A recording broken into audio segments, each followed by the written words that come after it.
Bismillahirrahmanirrahim. Assalamualaikum warahmatullahi ta'ala wabarakatuh. Alhamdulillahi rabbil alamin. Wassalatu wassalamu ala rasulina Muhammadin wa ala alihi wa sahbihi ajma'in. Allahumma aghnina bil ilmi wa zayyinna bil hilmi wa akrimna bit taqwa wa jammilna bil afiyati ya arhamar rahimin. Rabbi shrah li sadri wa yassir li amri wahlul 'uqdatam min lisani yafqahu qawli. Rabbi yassir wa la tu'assir wa tammim bil khair wa bika nasta'in wa la hawla wa la quwwata illa billahil aliyyil azim. Nawaitul i'tikaf fi hadzal masjid sunnatan lillahi ta'ala. Alhamdulillah, yang saya hormati Nazir Masjid Al-Ansar, Tuan Imam Bilal, dan juga barisan SJK Masjid Al-Ansar, dan juga muslimin muslimat yang dirahmati Allah Subhanahu wa taala. Mari sama-sama kita beriktikaf dalam rumah Allah Subhanahu wa taala. Pada malam ni insya-Allah kita akan lihat perbincangan mengenai dengan masraful mal al-haram, tempat untuk disalurkan harta-harta yang haram ataupun untuk dibersihkan harta. Syariat Islam telah naskan, iaitu masarifuz zakah, tempat ataupun haul nisab zakat, dan dia telah bataskan, memberitahu satu persatu siapakah asnaf zakat. Innamas sabilu, dalam ayat, dalam asnaf zakat disebutkan satu persatu. Adapun harta yang haram, maksudnya harta daripada pekerjaan yang haram, dipanggil harta daripada jenayah yang dibuat dalam Islam.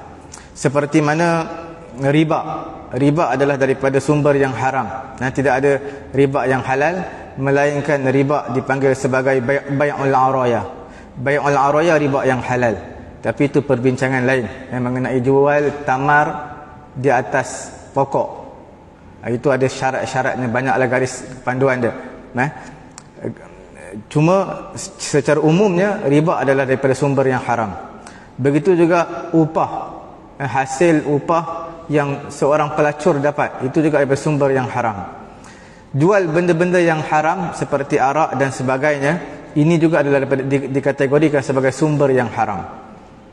Maka syariat Islam mengambil kira beberapa aspek satu persatu, dan ulama rahimahumullahu ta'ala dia akan terangkan kepada kita mengenai dengan hukum harta yang haram ini. Kita lihat harta yang masruq, iaitu harta yang dicuri ataupun harta yang dirampas, harta yang diambil tanpa kebenaran orang tersebut. Harta ini tidak harus dibelanjakan di tempat masalihul ammah ataupun tempat-tempat kemaslahatan umum, tidak dibenarkan, sebab dia adalah hak individu. Harta yang dicuri, basikal yang dicuri, motor yang dicuri adalah hak individu. Jadi kita tak boleh, seseorang yang mencuri basikal ataupun motor, kemudian dia dah bertaubat, bahkan hukumnya wajib dia mengembalikan barang yang dicuri, kerana ada satu benda, satu perkara yang tak boleh disentuh bab itu, dia tak maafkan. Jadi sebab itu setiap orang yang melakukan pengkhianatan, yang mencarikan maruah seseorang, yang memalukan seseorang, maka hendaklah dia memberitahu apa yang dia sebarkan, apa yang dia ceritakan, supaya orang tadi dengan hati yang terbuka memaafkan orang yang melakukan kesalahan kepada dia. Kisah Nabi Yusuf AS bersama adik-beradik dia tak minta maaf secara umum, tetapi diceritakan satu persatu kesalahan mereka. Ini menunjukkan kesalahan tidak akan terampun dengan maaf secara umum, maaf zahir dan batin secara umum. Maaf secara umum boleh, tetapi dalam beberapa situasi, dalam mengenai dengan maruah ataupun mengenai dengan malu ini, mengenai dengan perasaan, perlu diperincikan kesalahan tersebut. Jika tidak, maka tidak memadai taubat ataupun tidak memadai kesalahan seseorang untuk dimaafkan. Sebab yang saya bagi tahu tadi, mungkin ada orang ni dalam bab ini dia boleh maafkan, tapi dalam bab cerita keaiban ibu dan ayah dia, cerita keaiban anak-anak dia, maka dia tak boleh terima kenyataan tersebut. Kita lihat dalam masalah fiqh, iaitu masraf al-mal al-haram, iaitu tempat untuk dibersihkan harta yang haram ini ada beberapa pandangan di kalangan ulama. Saya sebutkan satu persatu. Pandangan yang pertama, yatamallak malul haram al-mutasabbib fih. Harta yang haram yang dia miliki, yang dia boleh mengambil manfaat dengannya, dan juga dia boleh untuk mengambil faedah-faedah daripadanya. Kerana itu adalah rezeki dan dia boleh mengambil manfaat walaupun daripada perkara yang haram. Pendapat pertama ini adalah pendapat yang mardud, yang ditolak sama sekali. Sebab dia berpandukan kepada setiap usaha yang dilakukan adalah rezeki. Bila rezeki boleh diambil manfaat. Bila diambil manfaat hukumnya harus. Maka pendapat ini tidak diterima sama sekali. Sebab manfaat ni ada dua. Satu manfaat yang dibolehkan oleh syarak, satu manfaat yang diharamkan, yang tak dibenarkan. Dalam bab muamalat, dalam bab jual beli, manfaat ni ada dua. Satu manfaat yang berbentuk hissi, satu manfaat yang berbentuk maknawi. Hissi ni manfaat yang berbentuk zahir. Kalau tuan-tuan jual gitar, alat-alat muzik yang lara, maka hukumnya tak sah walaupun dia memberi manfaat. Dari segi hukum manfaat memang manfaat, tetapi adakah syarak mengiktiraf perkara tersebut? Jadi syarak tak mengiktiraf kerana itu adalah perkara-perkara yang lara. Jual beli alat-alat muzik yang melarakan ini, yang bertali, tak dibenarkan. Ada yang tak beri manfaat dari sudut maknawi. Dari sudut maknawi tak memberi manfaat. Zahirnya macam manfaat, tetapi dari segi makna, iaitu sebaliknya tak memberi manfaat. Itu juga tak sah. Dalam bab ini kita akan bincang satu hari nanti, sebab perbincangan agak panjang dan agak telus. Pandangan yang pertama ini adalah pandangan yang ditolak oleh ulama kerana harta yang dimiliki dengan cara riba ataupun dengan cara yang haram, daripada sumber yang haram. Ini bertentangan dengan firman Allah Subhanahu wa taala, wa in tubtum falakum ru'usu amwalikum la tazlimuna wa la tuzlamun. Sekiranya kamu bertaubat, maka harus bagi kamu ra'sul mal, modal kamu tu harus. Keuntungan yang kamu perolehi daripada sumber yang haram, maka tak dibenarkan untuk kamu belanja. La tazlimun wa la tuzlamun. Kamu tak boleh buat zalim dan kamu tidak akan dizalimi. Jadi berdasarkan hadis ini, siapa yang mengambil yang bukan hartanya, ra'sul mal, modal adalah harta dia. Tuan-tuan letak duit dalam bank yang tidak mengamalkan, tidak patuh syariah, maka duit tuan-tuan ada 100,000 ringgit. Tuan-tuan invest dalam tu sampai 150,000 contoh, maka 50,000 tak dibenarkan ambil, yang dibenarkan adalah 100,000 saja. Sekarang itu adalah ra'sul mal, itulah duit tuan-tuan. Pendapat yang kedua, dibiarkan harta yang haram dalam bank. Kalau tuan-tuan baru sedar tak boleh dalam bank yang tidak patuh syariah ini, tidak boleh kita letak duit dalam tu. Bila tuan-tuan dah sedar, tuan-tuan keluarkan duit. Tuan-tuan gunakan duit yang tuan-tuan punya. Yang beriba ataupun bunga tadi, tuan-tuan biarkan. Itu pendapat yang kedua. Ataupun orang yang berzina, maka dibiarkan duit tadi. Dibiarkan duit yang nak diberikan kepada pelacur tak boleh ambil, haram, maka dibiarkan, maka dapat kepada si penzina tadi. Di sini juga pendapat yang kedua, kalau kita lihat, dia adalah perkara yang mana akan menyebabkan berkembangnya dosa ataupun perkara-perkara yang haram. Pendapat ini ditolak sama sekali kerana kalau tuan-tuan biarkan duit, yang contohnya tuan-tuan ada duit 100,000 ringgit, tuan-tuan dah sedar, dah bertaubat, 10,000 tuan-tuan biar, kerana itu adalah bunga riba, tuan-tuan tak nak ambil, biarkan di bank, maka tuan-tuan ambil 100,000 ringgit saja, itu duit tuan-tuan. Maka 10,000 yang tuan-tuan biar dalam bank yang tidak mengamalkan sistem Islam, maka pada ketika itu tuan-tuan telah bersekongkol. Makna membantu dia. Kalau duit dalam bank, apa yang dia boleh buat, maka dia akan laburkan lagi, labur, maka daripada 10,000 tu dia akan labur mungkin sampai ke 15,000, sampai ke 20,000, maka tuan-tuan akan dapat saham dosa yang. Adakala benda-benda yang kecil ini kita memandang perkara yang remeh, sebenarnya di sisi Allah Subhanahu Wa Taala satu perkara dosa yang besar. Contohnya orang yang hisap rokok, bila mana dia tak ada lighter, maka dia minta kawan sebelah ada lighter. Walaupun kawan sebelah tak hisap rokok, maka dia bagi lighter tu, maka dia telah bersekongkol dalam perkara yang tidak baik, perkara yang haram. Dan begitu juga dengan penzina. Bila mana penzina ni, bila nak berzina, dia kena bayar. Bila mana tak boleh ambil duit, maka penzina lagi suka dia berzina sebab free. Maka menggalakkan lagi untuk melakukan zina. Ini semua adalah perkara yang tak sepatutnya. Tak sepatutnya untuk kita biarkan duit yang haram dibiarkan kepada tuannya. Nabi SAW melarang an samanil kalbi wa mahril baghi wa hilwanil kahin. Nabi larang mengambil daripada jual beli anjing dan juga mahar ataupun upah pelacur, dan juga upah daripada tukang nujum, yang mana dia tilik kita bayar kepada dia. Kita sakit tak sembuh-sembuh, pergi dekat dia, hamba-hamba dia baca-baca mentera dia, maka sembuh, kita bagi duit dekat dia. Itu semua adalah perkara yang tak dibenarkan, sumber yang haram. Sekira dia ambil adalah sumber yang haram. Mengenai dengan Nabi memberitahu dalam riwayat ini adalah harga anjing. Anjing ini memang tak boleh jual, tapi ada ketikanya yang bermanfaat boleh jual.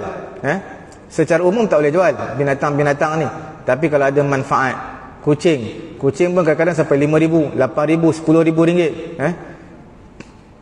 Kalau tuan-tuan lihat kucing yang mana bulunya macam harimau lah bulu dia, itu pun mahal juga, tinggi macam harimau.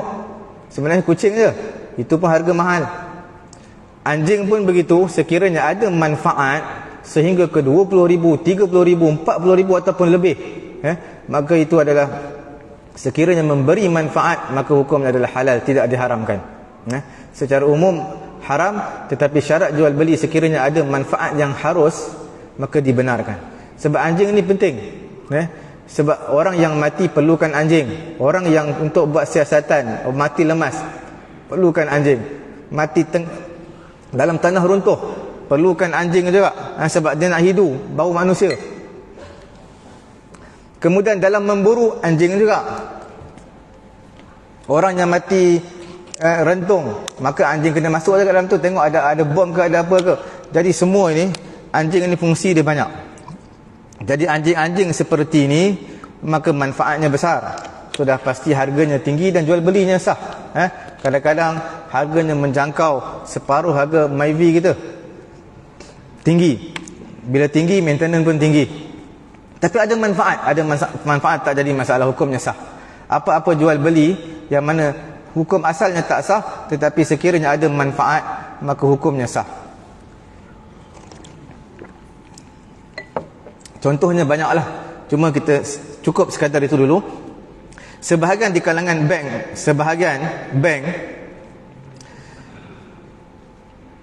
dia menggunakan harta riba ini bila mana ditinggalkan. Sebahagian bank ditinggalkan harta riba yang orang tak nak ambil lah duit ni, maka dia gunakan untuk manfaat bukan orang Islam. Maknanya untuk rumah ibadat orang-orang bukan Islam. Mungkin bayar elektrik rumah bukan Islam ke, nak renovate ke apa ke, rumah ibadat yang bukan Islam. Sebab itu tak dibenarkan untuk kita biarkan duit dalam bank, duit bunga kita kena keluarkan dan kita kena sucikan duit tersebut. Oleh yang demikian, tak boleh bagi seorang Islam secara mutlak dia meninggalkan apa-apa interest ataupun bunga yang berbentuk riba dalam bank tu. Jika dia biarkan juga dalam bank dia dah tahu dia dah bertaubat kepada Allah Subhanahu Wa Taala, tapi cara bertaubat tak kena, iaitu dia biarkan duit tu, dia ambil modal je dulu 100,000 je, yang 10,000 lagi yang untung dia tak nak ambil. Apa yang dia buat? Dia biarkan. Bila dia biar, dia dapat dua dosa. Satu dosa kerana bermuamalat dengan bank riba, dan yang keduanya adalah dia dosa membantu bank tersebut dalam melaburkan duit yang dia tinggalkan tadi. Dua dosa. Itu pendapat yang kedua. Kemudian pendapat yang ketiga, mengenai dengan masraf al-mal al-haram, iaitu penyucian harta yang haram. Pandangan ulama, pandangan yang ketiga, akhdhul mal al-haram kar riba. Ambil harta yang haram ni seperti riba. Tak boleh diambil manfaat harta yang haram, bahkan kena binasakan dia, kena hancurkan dia. Sama ada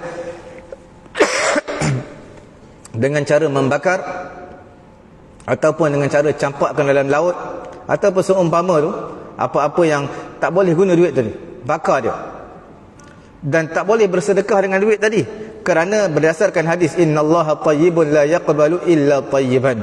Sesungguhnya Allah Ta'ala itu adalah suci, dan Allah Ta'ala tidak menerima melainkan perkara yang suci. Berdasarkan hadis ini, Fudail bin Iyad telah berkata, dia kata apa? La yataqarrab ila Allah illa bitayyib. Tak boleh satu harta mendekatkan diri kepada Allah melainkan harta tersebut mesti suci dan halal. Pendapat ini juga ditolak sama sekali. Pendapat pertama ditolak kerana hujah sekian, pendapat kedua ditolak kerana hujah sekian, pendapat ketiga juga ditolak kerana kerana dia bertentangan dengan nas syarak, iaitu melarang manusia daripada idha'atul mal, iaitu mensia-siakan harta dan tidak mengambil sebarang manfaat daripada harta tersebut. Bahkan sepatutnya dia kena salurkan ke jalan kebaikan. Lebih baik orang lain boleh ambil manfaat berbanding dia membinasakan harta tersebut. Pandangan yang terakhir, pandangan yang keempat di kalangan ulama mengenai penyucian harta yang haram, ya'khudul mal al-haram, ambil harta haram, harta yang haram yang kita dah bertaubat, duit tersebut jangan kita biarkan, kita ambil. Bila kita ambil, kita belanjakan ke arah jalan-jalan kebaikan dengan niat, bukan niat sedekah, bukan niat dekatkan diri kepada Allah. Sebab berdasarkan hadis tadi, innallaha tayyibun la yaqbalu illa tayyiban. Allah Ta'ala suci, baik dan tidak menerima sedekah melainkan perkara yang baik, perkara yang halal. Duit haram, duit riba kita ambil, tapi bukan niat untuk bersedekah, tetapi niat untuk menyucikan. Kalau tuan-tuan niat sedekah pun tak akan dapat pahala sedekah. Sebab perkara yang haram tak boleh dinamakan sedekah. Sedekah kena perkara yang suci, perkara yang halal. Sedekah dengan harta yang haram tidak diterima berdasarkan hadis la yaqbalullahu salata bighairi tuhur wala sadaqah minal ghulul. Allah Ta'ala tak terima solat kalau tak ambil wudu. Allah Ta'ala tak terima sedekah kalau harta tadi bukan harta dia, harta yang dia tipu orang, dia khianat orang, maka dia buat sedekah pula. Macam sebahagian orang dia namakan, dia ada yayasan, dia namakan nama yayasan dia, kemudian duit yang haram, yang halal semua dia campur dalam tu. Kemudian dalam masa yang sama, duit itulah gunakan untuk tahfiz, duit itulah bagi sumbangan untuk masjid, bagi sagu hati kepada orang ni. Itu adalah yang halal Allah Ta'ala terima, yang haram Allah Ta'ala tidak terima. Ma tasaddaqa ahadun bi sadaqatin min tayyib. Dalam hadis, tidaklah seseorang bersedekah dengan satu sedekah daripada perkara yang halal, perkara yang baik, wala yaqbalullah illa at-tayyib. Dan Allah Ta'ala tak terima melainkan juga perkara yang baik. Illa akhadhaha ar-rahman bi yaminih, melainkan Allah Ta'ala mengambilnya dengan tangan kanannya. Dengan tangan kanan ni, itu perbahasan di kalangan ulama dalam bab tauhid nanti. Dalam hadis yang lain, man jama'a malan haraman, siapa yang mengumpulkan harta yang haram, kemudian dia bersedekah dengan harta yang haram, lam yakun lahu fihi ajrun, dia tak dapat pahala, wa kana isruhu alaihi, dan dosa yang dia dapat. Hadis-hadis ini menunjukkan sedekah dengan harta yang haram tak akan dapat pahala, dan hukumnya tidak boleh sama sekali. Tak boleh apa? Tak boleh dia belanja untuk keperluan diri dia, ataupun keperluan keluarga dia, ataupun keperluan anak dia ke, ibu dia ke, ayah, tak boleh. Imam Malik menyatakan perkataan Atha lebih aku sukai daripada timbangan emas. Perkataan Atha apa dia? Atha menyatakan bersedekah dengan harta yang haram, wala aqulu inna dzalika yujzi'u anhu, aku tidak menyatakan itu memadai, sedekah dengan harta yang haram tidak memadai. Imam Malik bersetuju, dan dia menyatakan pendapat tersebut tepat dan lebih disukai di sisi Imam Malik berbanding dengan timbangan emas. Kemudian bila sebut tentang perbelanjaan harta yang haram tak boleh untuk keperluan diri, mana untuk manfaat diri, tak kira lah bayar tol ke apa ke, semua untuk manfaat diri lah. Bila manfaat diri tak dibenarkan. Untuk manfaat diri ataupun anak-anak, nak bayar yuran sekolah anak tak dibenarkan. Untuk servis kereta tak dibenarkan. Untuk manfaat, apa-apa manfaat untuk diri keluarga kita tak dibenarkan. Sehingga nak buat jalan depan rumah kita pun tak dibenarkan. Sebab apa? Jalan tu adalah dalam kawasan rumah kita, melainkan jalan umum, semua orang boleh lalu. Kalau jalan tapi dalam pagar rumah kita, maka tak dibenarkan. Ulama berbeza pendapat mengenai dengan membelanjakan harta yang haram ke arah jalan kebaikan. Ada dua pandangan di kalangan ulama.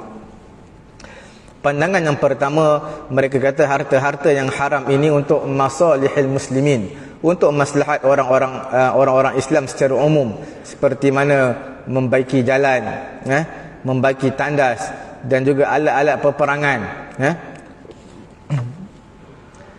mimma la yaj'al fi butunil fuqara, tidak sekadar menjadikan untuk perut orang-orang miskin, tidak, bahkan dia untuk umum, tak kira orang miskin ataupun apa-apa maslahat umum.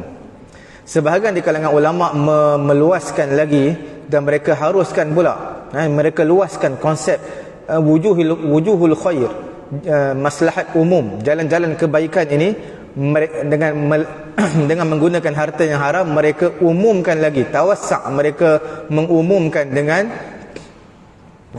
membelanjakannya untuk keperluan masjid, bayar elektrik ke, bayar bil api ke, repair toilet ke, repair kipas ke, repair apa-apa, dibenarkan. Wa daurul ilm wa nahwiha, untuk bayar gaji ustaz ke, untuk bayar gaji imam ke, itu dibenarkan. Ada sebahagian ulama telah mengumumkan penggunaan harta yang haram.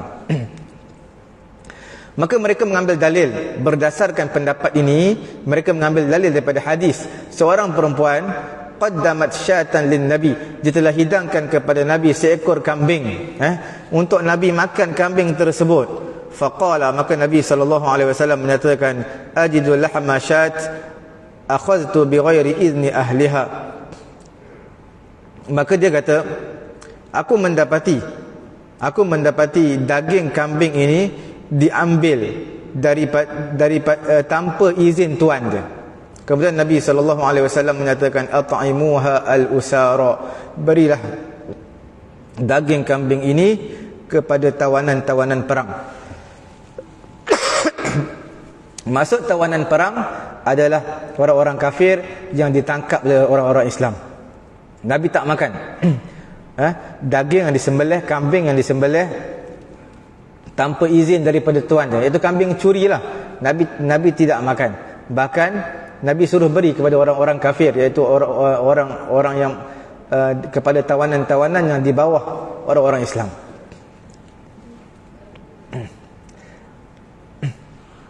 Maksud daripada hadis ini, iaitu lam yaj'alhu fi butunil fuqara minal muslimin. Nabi tak suruh daging ini berikan kepada orang-orang fakir di kalangan orang Islam. Nabi tak kata, tetapi Nabi kata berikan kepada tawanan-tawanan perang.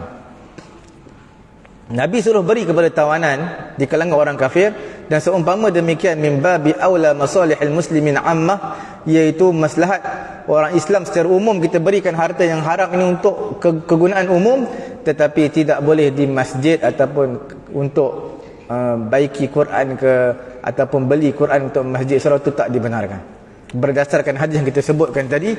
Sebab Nabi tak, saya bagi tahu tadi, pandangan pertama ini pandangan pertama, harta yang haram boleh disalurkan kepada wujuhul khair, iaitu jalan-jalan kebaikan, maslahat umum. Tapi sebahagian ulama mereka mengumumkan lagi, bukan sekadar wujuhul khair, kemaslahatan umum, jalan-jalan kebaikan ni bukan sekadar umum, tetapi boleh juga di tempat yang suci seperti Al-Quran ataupun masjid. Maka ulama jawab, dia kata berdasarkan hadis, bila diberikan kepada Nabi daging kambing yang disembelih, tapi daging kambing tersebut tidak diberitahu kepada tuannya, makna curi, maka Nabi tak makan daging kambing tersebut. Nabi suruh berikan kepada tawanan perang. Sebab apa Nabi suruh beri kepada tawanan perang? Nabi tak kata berilah kepada orang-orang fakir miskin di kalangan orang Islam. Itu menunjukkan harta-harta yang haram tidak boleh kepada tempat-tempat yang suci. Perut orang Islam kan suci. Itu secara logiknya lah. Pandangan yang kedua, pandangan pertama tadi apa? Untuk kemaslahatan umum. Pandangan yang kedua adalah dibelanjakan harta yang haram ini untuk fakir dan juga miskin. Fakir dan miskin. Dan tidak dikatakan harta yang khabith, harta yang haram, harta yang busuk ini, harta yang tidak elok, yang tidak baik, kita tak nisbahkan harta tersebut kepada fakir dan juga miskin. Kerana bila mana bertukarnya milik adalah sebab bertukarnya zat. Bertukarnya milik. Seseorang yang mendapat harta RM100 daripada sumber yang haram, judi, kemudian dia beli kepada tuan-tuan nasi lemak, kan bertukar milik. Tadi RM100 dia buat tempahan 50 bungkus nasi lemak. Satu bungkus nasi lemak RM2. 100 tu dia bagi kepada tuan-tuan. Tuan-tuan jual nasi lemak. Bila mana bertukar milik, bertukar milik adalah sebab bertukarnya zat. Zat tadi 100 tu haram tu, daripada apa? Daripada judi. Tapi bila mana milik tukar, maka zat tadi yang haram tu jadi halal. Dalil kaedah ini diberikan kepada Nabi SAW satu daging. Maka mereka bertanya kepada Nabi SAW, hadza tasaddaqa bihi ala Barirah.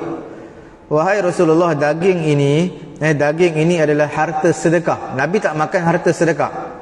Harta sedekah, harta zakat, untuk Barirah, hamba Nabi. Jadi diberitahu kepada Nabi, itu harta sedekah tu, daging tu. Apa jawapan Nabi? Nabi kata, huwa laha sadaqah wa huwa lana hadiyah. Harta ni untuk Barirah adalah sedekah, tetapi untuk aku adalah hadiah. Sebab Barirah memberikan hadiah daging kepada Nabi. Dia tak kata beri sedekah. Sebab tu sebahagian di kalangan kita dia nak bagi juga duit dekat orang, tapi dia kata tak apalah, saya niat sedekah. Kadang-kadang jawapan tuan-tuan salah. Sebab orang yang tuan-tuan nak bagi sedekah tu kadang-kadang lebih kaya daripada tuan-tuan. Macam mana nak bagi sedekah? Tidak layak untuk dia terima sedekah. Dia boleh pulangkan balik duit tu. Kalau bagi hadiah, tak apa, RM1 ke, RM10 ke, RM50 ke, maka kalau hadiah boleh terima. Kalau sedekah, orang kaya tak boleh terima. Dia tidak layak untuk terima harta sedekah. Kalau tuan-tuan nak lebih selamat, gunakan perkataan hibah ataupun hadiah. Ataupun ini pemberian saja. Saya nak bagi, niat saja untuk bagi, tuan ambil lah. Tak payah sebut sedekah, tak payah sebut hadiah, tak payah sebut apa. Ini pemberian. Pemberian tu hibah sebenarnya. Bahasa Arab sebut hibah, bahasa Melayu sebut pemberian. Nabi memberitahu, huwa laha sadaqatun wa huwa lana hadiyatun. Untuk dinisbahkan daging ini kepada Barirah adalah sedekah. Bila berpindah milik kepada aku, jadi hadiah. Sebab dia bagi aku, dia sebut itu adalah hadiah. Sebab tu kita sebut tadi tabaddulul milk sababun li tabaddulil zat, iaitu pertukaran milik adalah sebab bagi pertukaran zat. Imam An-Nawawi rahimahullahu ta'ala telah menyatakan, Imam Al-Ghazali menyatakan, idza kana ma'ahu malun haram, apabila bersama seseorang harta yang haram, kemudian dia nak bertaubat, dia nak bebas daripada harta yang haram, sekiranya fa in kana lahu malikun muayyan, kalau dia tahu pemilik harta tersebut wajib diberikan kepada tuan harta tadi. Kalau dia tak jumpa pun tuan tadi, wakil dia ada, tuan bagi kepada wakil dia. Mana tuan-tuan mungkin dulu ada ambil lah barang apa-apa waktu muda, kemudian teringat tuan-tuan nak ganti balik, kena cari orang tu yang tuan-tuan pernah ambil barang dia. Fa in kana mayyitan, kalau orang tuan-tuan ambil barang tadi telah pun mati, wajib daf'uhu ila warisihi, tanggungjawab tetap ada. Sebab tuan-tuan telah mengambil hak orang. Bila hak individu adalah dimuliakan, hak individu diiktiraf di sisi syarak. Bila saya ada duit, letak dalam poket saya RM100, tuan-tuan tak boleh ambil, tuan-tuan tak boleh guna apa cara kekerasan untuk ambil duit saya. Sebab itu adalah hak saya, Allah Ta'ala muliakan. Hak individu Allah Ta'ala muliakan. Kita tak boleh untuk menggunakan kekerasan ataupun menggunakan apa cara untuk mendapatkan duit yang milik seseorang, melainkan dengan cara yang halal. Okey, sekiranya orang yang mana diambil barang dia telah mati, maka wajib daf'uhu ila warithih, bayar kepada waris dia. Waris dia, contohnya dia dah mati, bayar kepada waris dia. Kata ini ayah kamu punya hutang, aku ada hutang RM1,000, tapi aku tak ada duit langsung ni, sekarang baru ada duit. Cuma aku tak nak bagi tahu sebelum, sebab aku malu. Sekarang ni aku dah ada duit, aku nak bayar balik. Bagi tahu kepada waris dia, waris bedak-bedak sama-sama dia lah. Ikut pembahagian harta pusaka. Sebab itu adalah milik si mati. Wa in kana limalikin la ya'rifuhu wa ya'isa min ma'rifatihi, sekiranya dia milik seseorang tetapi tak tahu siapa dia dan cari-cari tak jumpa orang tersebut, fayambaghi an yasrifuhu fi masalihil muslimin ammah, maka duit tersebut disalurkan kepada kemaslahatan umum. Sama ada untuk masjid ke, ataupun untuk pondok ke, untuk sekolah agama ke, untuk maslahat, apa-apa kemaslahatan umum. Jika maksudnya jika kemaslahatan umum pun tidak ada apa-apa kemaslahatan umum untuk disalurkan, maka pada ketika itu diberikan kepada fakir dan juga miskin. Fakir dan juga miskin. Wa yanbaghi an yatawalla dzalikal qadhi in kana afifan, maka pada ketika itu qadhi, pemerintah harta Baitul Mal, sekiranya Baitul Mal dipercayai, maka diberikan kepada Baitul Mal. Fa illam yakun afifan, sekiranya Baitul Mal yang tidak dipercayai, lam yajuz at-taslim ilaih, tak boleh kita serahkan kepada Baitul Mal. Fa in sallamahu ilaih sara al-muslim dhaminan, sekiranya seseorang itu serahkan juga kepada Baitul Mal yang tak dipercayai, maka pada ketika itu dia menjadi garantor, menjadi penjamin. Kalau disalurkan kepada benda betul, tak apa. Kalau salurkan benda tak betul, tuan-tuan kena bayar balik sekali lagi. Bal yanbaghi an yahkum rajulan min ahli al-balad dinan aliman, kena ada seorang orang di Baitul Mal ini, kita panggil orang yang menguruskan harta Baitul Mal, maka dia yang akan memberi keputusan. Azan. Okey, azan.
رب هذه الدعوة التامة آتِ سيدنا محمدا.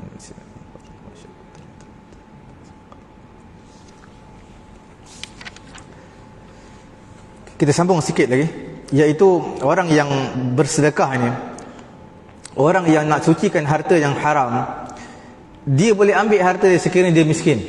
Kalau dia sendiri daripada kalangan orang yang miskin, mungkin dah bertaubat dia miskin, kemudian dia boleh untuk ambil harta yang haram tadi, kerana dia juga dikategori sebagai orang miskin, tetapi sekadar keperluannya, sekadar keperluannya. Disebutkan oleh Imam Al-Ghazali. Kemudian tidak boleh merosakkan ataupun menghancurkan harta dan campakkan di laut kerana tak beri manfaat untuk orang Islam ataupun untuk kemaslahatan awam. Kita lihat satu kisah. Tadi satu kisah yang kita sebutkan mengenai dengan bagaimana Nabi SAW bila diberikan kepada Nabi kambing yang disalai, tapi kambing tersebut milik orang lain, maka disembelih kambing tanpa izin tuan dia, maka Nabi kata berikan makan kepada tawanan kafir. Apabila turun ayat Allah Subhanahu wa taala dalam surah Rum, Alif Lam Mim, ghulibatir Rum fi adnal ardi wa hum min ba'di ghalabihim sayaghlibun. Dikalahkan Rum, fi adnal ardi wa hum min ba'di ghalabihim, selepas mereka dikalahkan mereka akan menang.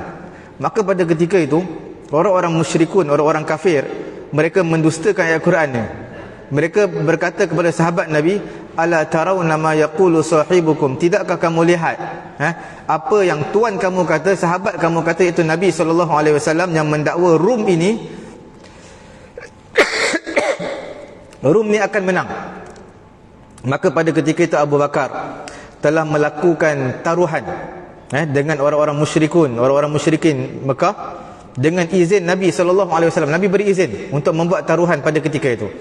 Falamma haqqaqa Allah sidqahu, apabila Allah Ta'ala telah merealisasikan kebenarannya, iaitu benar, tentera Rum menang, maka Abu Bakar pun datang kepada Nabi SAW dengan jawapan yang diberikan tadi, yang dia telah letakkan taruhan tadi, maka dia menang. Maka Nabi SAW menyatakan, hadza suhtun, ini adalah harta yang haram, ini adalah harta yang haram.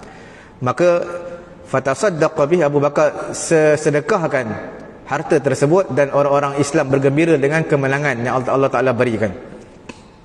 Pengharaman qimar atau pengharaman judi ini, pengharaman letakkan duit taruhan selepas izin Nabi SAW kepada Abu Bakar dalam meletakkan taruhan bersama orang kafir, iaitu menyatakan tentera Rum akan menang. Mana bukan Abu Bakar buat saja-saja. Ini Abu Bakar minta izin kepada Nabi. Ini semua sebelum daripada diharamkan pertaruhan. Selepas daripada kemenangan tentera Rum, maka pada ketika itu Nabi telah mengharamkan duit pertaruhan itu, diharamkan, tak dibenarkan untuk makan sama sekali. Jadi insya-Allah mudah-mudahan Allah Taala beri kefahaman kepada saya dan kepada tuan-tuan. Kita tutup majlis dengan tasbih kafarah dan juga suratul Asr. Subhanallahumma wa bihamdihi, subhanakallahumma wa bihamdika, asyhadu an la ilaha illa anta, astaghfiruka wa atubu ilaik. Bismillahirrahmanirrahim. Wal 'asri innal insana lafi khusr illa alladhina amanu wa 'amilus solihat wa tawassaw bil haqq wa tawassaw bis sabr. Bismillahirrahmanirrahim. Alhamdulillahi rabbil alamin. Wassalatu wassalamu ala rasulina Muhammadin wa ala alihi wa sahbihi ajma'in.